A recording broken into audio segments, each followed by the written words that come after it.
Here's Pacific Moon. It's actually closed, so I'm just walking in and giving you a quick look. That's Pacific Moon. Hey, and she's there. Hi, this is Santa Fe. It's also on deck 6. And it's dressed like New Mexico. Dressed, decorated.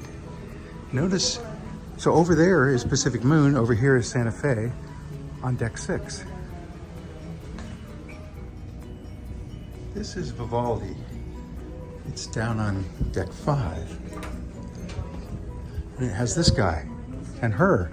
Oh. And so it's decorated like this.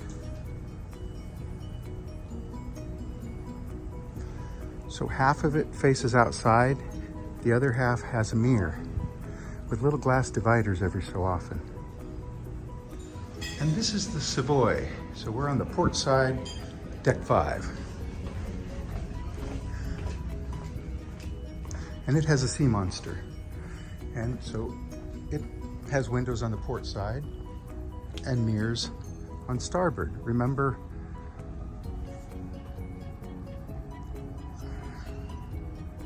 Vivaldi is right on the other side of those. I forgot. Flowers go on the tables. Vivaldi is right on the other side. And their dividers are little curtains. Little curtains. So in Pacific Moon, it's kind of semi-solid glass, so you can't see next to you.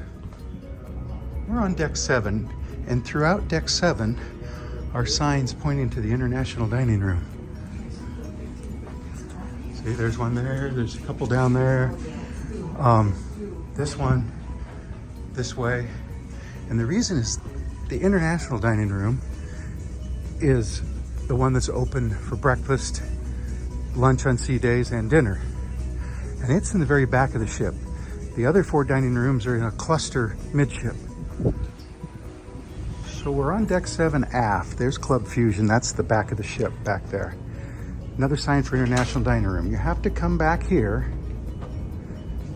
More signs for International Dining Room. To the aft elevators or stairs and go down for the International Dining Room. So we're gonna do that. Now it should be open and serving food, although we're kind of between meals because it's after 9. And so, there's one door open. It goes the full width of the ship. So it's like 2 of the other dining rooms put together. And it's the least decorated, I would say. See that? But it goes way over there. And you can make reservations in here and all the others. While we've been on the ship, I've never had a problem getting into any dining room where I chose. It goes all the way back over on that side too. Italian Trattoria. And it looks like that. So that was Sabatini's. The Sterling Steakhouse is a section in the buffet that they close off, and then they do this. So this is the Sterling Steakhouse in the evenings, but they put tablecloths on the tables. And right now it's the buffet. One side and the other side. So this is Gareth from Port Monkeys saying, I hope that helps. And we'll see you in the next port. Bye.